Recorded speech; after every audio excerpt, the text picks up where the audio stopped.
네, 최근 대구에서 20대 여성이 생후 4개월 된 아들을 창밖으로 던져 숨지게 한 사건이 있었죠. 또 이에 앞선 경기도에서 20대 엄마가 태어난 지 7개월 된 아들을 바닥에 집어던져서 증상을 입힌 사건도 있었는데요.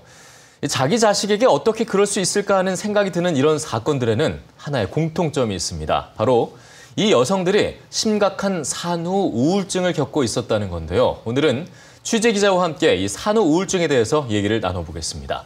이인영 기자 안녕하십니까? 네, 안녕하세요. 네. 자, 앞서 몇 가지 사건들을 좀 언급해 보긴 했습니다만 이 산후 우울증이라는 게 생각보다 굉장히 심각한 수준인 것 같습니다. 네.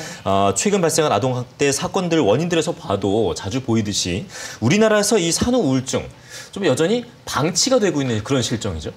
네, 최근 그 언론에 보도되는 여러 가지 아동학대 사건들의 원인을 좀 보면은 네. 이 산후 우울증이라는 게 자주 이제 등장을 하는데요. 실제로 아동학대 살인 사건들을 분석한 결과 가해자 10명 중 4명은 친엄마, 네. 그리고 살해 이유 중에 3번째로 많은 게 바로 이 산후 우울증이었습니다.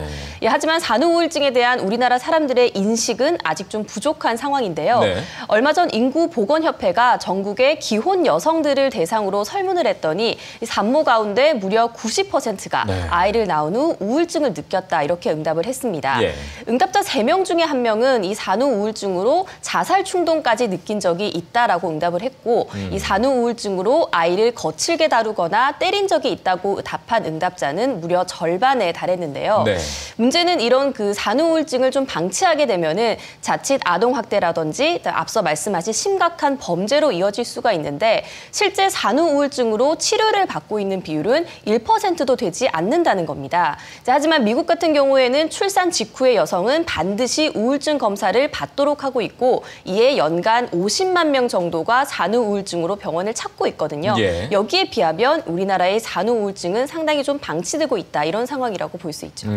물론 이 산후 우울증이라고 해서 아이 엄마가 아이를 학대한다든가 또는 이렇게 학대를 넘어선 네. 일들까지 벌어진다는 게 익스큐즈가 될 수는 없겠지만 네. 그렇다고 해서 확실한 건 산후 우울증이라는 게 확실히 좀 방치가 되고 있다는 건 좀 심각한 것 같은데 이 내가 도대체 어느 정도면 산후 우울증이라는 거를 좀 의심을 해봐야 되는지 어떤 겁니까? 네, 일단 예. 그 국가의학정보 포털에 따르면 우리나라 산모의 10에서 20% 정도가 산후 우울증을 겪는 것으로 알려져 있는데요. 네. 이 출산 후에 겪게 되는 우울증은 그 증상에 따라서 일반적인 산후 우울감이 있고 산후 우울증이 있습니다. 이 산후 우울감이라는 거는 아이를 낳은 후에 쉽게 짜증이 난다거나 모든 일에 의욕이 없는 말 그대로 좀 일시적인 우울 증상이라고 할 수 있는데요. 예. 하지만 이게 심해져서 갑자기 식욕이 뚝 떨어지거나 증가하고 아니면 불면증에 시달리거나 불안감이 커지는 증상이 나타나면 네. 산후 우울증으로 진행이 된 것일 수 있어서 이때는 좀 전문적인 치료가 필요합니다. 예. 이제 때문에 전문가들은 만약에 출산 이후 한 2주 정도 이상 하루 종일 특별한 이유 없이 기분이 우울하다거나 출산 이전에는 자기가 좋아하던 일에 흥미가 없어지는 이런 증상이 생겼다면 병원을 찾아서 상담을 한번 받아보는 게 좋다고 조언을 합니다. 그러니까 우울감에서 우울증으로 발전이 될 수 있는 거군요. 네네. 자, 그런데 이 우울증이라는 거는 일단 왜 생기는지 그 이유도 좀 함께 좀 살펴볼까요? 네, 일단 네. 그 산후 우울증이라는 건요. 출산의 당사자인 이 산모가 신체적 그리고 좀 정신적인 변화를 동시에 감당을 해야 하는 과정에서 발생을 하는 것으로 알려져 네. 있습니다.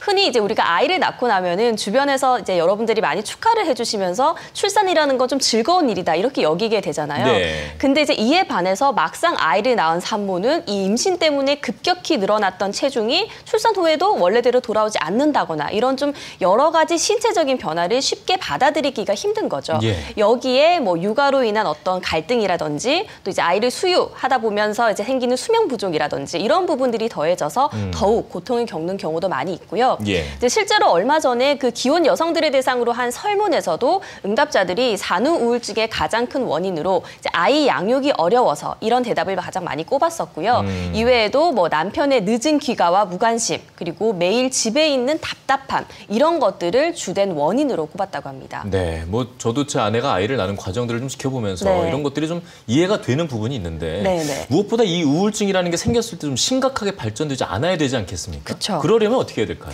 네, 우선 이 산후 우울증이 이제 문제가 되는 거는 증상을 계속 내버려둘 경우에 이 산모 자신은 물론이고 네. 자녀의 발달 그리고 가족 관계에도 상당한 영향을 미칠 수 있기 때문에 중요한 부분인데요. 네. 일단 앞서 말씀드린 말씀드린 그런 증상 등을 통해서 이 산모에게 산후 우울증이 발생을 하면 신속하게 정신건강과 그 전문의를 찾아서 상담을 받는 게 좋습니다. 네. 이제 대개는 이제 그렇게 가게 되면은 약물 치료와 또 함께 그 상담 치료를 병행을 하게 되는데 보통은 길어도 2달 안에는 금방 증상이 호전이 되는 걸로 알려져 있거든요. 특히 이제 관련 연구 결과에 따르면은 심한 우울증 때문에 자살을 시도하거나 학대 경험이 있는 산모의 40에서 60%가 이 범행 이전에 정신건강 전문의를 찾았다는 결과도 있거든요. 네. 때문에 이제 전문가들은 이런 산후 우울증이 안타까운 범죄로까지 이어지는 것을 막으려면은 가족이나 친구 이렇게 가까운 주변 사람들의 역할이 중요하다고 이제 조언을 합니다. 예. 이제 아이를 낳은 후에 산모가 계속 우울하다라고 얘기를 한다거나 그리고 평소와 다른 기분이나 어떤 행동을 보이는 경우 이제 가까이 있는 가족들이 그 신호를 알아챌 수 있도록 곁에서 좀 꾸준히 관심을 가지고 지켜봐주는 게 가장 필요하겠죠. 네, 알겠습니다. 뭐 산후 우울증에 대한 좀 이 심각성을 우리가 좀 깊이 좀 이해해야 될 것 같고 이에 대한 의료적인 지원이나 사회적인 인식 이런 것들이 좀 개선이 돼서 더 이상은 정말 좀 안타까운 사건이 이어지지 않기를 기대해 보죠. 네. 오늘 말씀 잘 들었습니다. 고맙습니다.